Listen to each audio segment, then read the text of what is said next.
खुलुमबाय नोंथांमोनखौ आं चेनेलाव बयखौबो बरायहरबाय आंनि गोसो गोरबोनिफ्राय आसा खालामो नोंथांमोना गासिबो मोजाङैनो दं होननानै आंबो मोजाङैनो दं।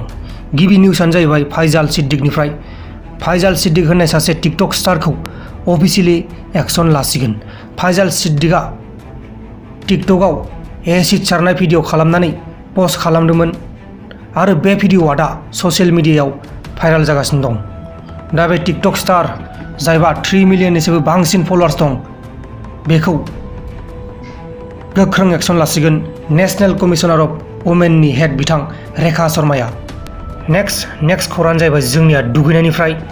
दुगैब्ला देहाया खहा जानो हागौ। औ नंगौ लोगोफोर, जरखाफोरा बुंदों दि सानफ्रामबो दुगैनाया देहानि थाखाय गाज्रि जानो हागौ होनना। सानफ्रामबो दुगैनायजों देहायाव इनफेक्शननि खैफोदा बांनो हागौ। आमेरिकानि कलम्बिया इउनिभार्सिटियाव संदाननायाव बे बाथ्राखौ रोखा मोननाय जादों। नेक्स्ट खौराङानो जाहैबाय जोंनिया बाक्सा डिस्ट्रिक्टनिफ्राय।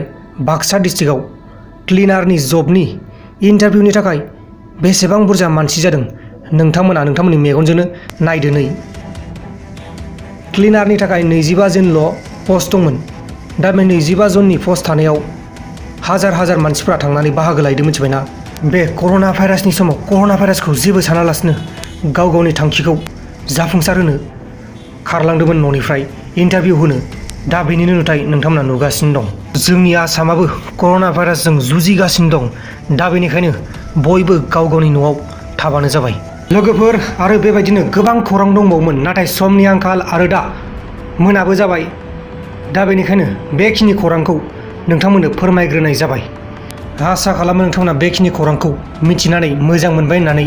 नोंथांमोना जुदि आंनि चेनेलाव गोदानब्ला चेनेलखौ साबस्क्राइब खालाम, लोगोसे बेलनि आइकनखौबो सेरनानै गालां जाहाथे आंनि गोदान भिडिअफोरा थाबैनो नोंथांमोननिसिम नटिफिकेसनाव सहैयो। बेखिनिखौनो बुंनानै दिनैनि बे भिडिअखौ फोजोबनाय जाबाय।